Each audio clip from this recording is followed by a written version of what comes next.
ମୁଁ ଶ୍ରୀମती जेमा चाकी 37 नंबर जून जिला परिषद सभ्या। हाँ, आज प्रेस मीडिया भाई मान को स्वागत करछि। आज प्रेस मीट आमर बेकार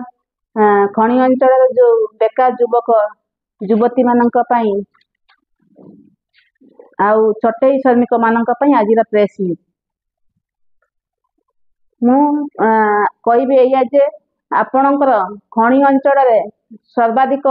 माइनिंग अच्छी आपणको 9 गोटी माइनिंग अच्छी 9 गोटी माइनिंग विगत दिन रे आमे देखि आसुचु जेतु सीएसआर काम जोटा कि माइनिंग अफेक्टेड एरिया मानकर जो पंचायत अच्छी सेतिरे कंपनी मानकर सीएसआर काम बहुत माने उन्नति धरणर करी आसुथिले किंतु सरकार बदलिबा संगे संगे हमर 16 मास हेई गलानी आज सीएसआर कौन सी काम कौन सी पंचायत रे मुठाए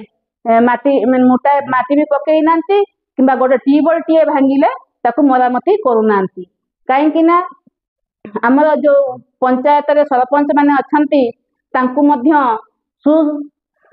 सु संपर्क रखु नांती एवं तांकू सुसम्मान दिया जाऊ नाही। सरपंच माने एप्लिकेशन आसिले पंचायत रे एप्लिकेशन आसिले से माने खणी को जाई कि दरखास्त देले ताकू ग्रहण करू नांती कौन से सरपंच को भी तांकू जोड़ा कि से दाबी रखुचंती तांको कार्य हेई पारु नाही। विगत दिन रे आपण माने सब जानिचंती सोशल मीडिया रे हमें कहिथिलु जे वर्तमान खणी अंचल नै कि डीएमएफ फंड रे हमर परिवर्तन करा जायछि ताकू ए पर्यंत पुणी पुनर्बार ताकू संशोधन भी करिनांती काहेकि ना जोटा कि खणी अंचल रे प्राप्त जोटा कि खणी अंचल अधिकार जोटे कालिया पानी सरपंच माध्यम रे सब खणी अछि से कालिया पानी सरपंच को डीएमएफ फंड रो मेंबरशिप को काटी दिया जायछि एवं खणी अंचल 37 नंबर जून रे जिला परिषद सभ्या सी मध्य डीएमएफ फंड रे अग्राधिकार तांकर थिले मध्य ताकू काटी दिया जायछि। आमे सरकार को अनुरोध करथिलु जे ताकू केमिति पुनर्बार जो कमिटी थिला ताकू पुणी करा जाऊ बोली कि किंतु आज पर्यंत किछि करा जाय नै सेति पई एई अंचल पई बहुत बाधा सृष्टि होउछि जेमिति कि हमर रास्ता घाट मरामती पई किंबा हमर स्कूल कॉलेज जो स्कूल मानकरे मरामती करिया पई कोनोसी टंका न आसीबारु पिला माने बहुत असुविधा होउचंती किंबा रास्ता रे मरामती न हेबाटारु बहुत लोक एक्सीडेंट रे मृत्युवरण करचंती सेति पई आमे आज आउ गोटे पॉइंट मु कहया पई जाउची जे एई अंचल रे विभिन्न हमर एम्फा हो ओएमसी हो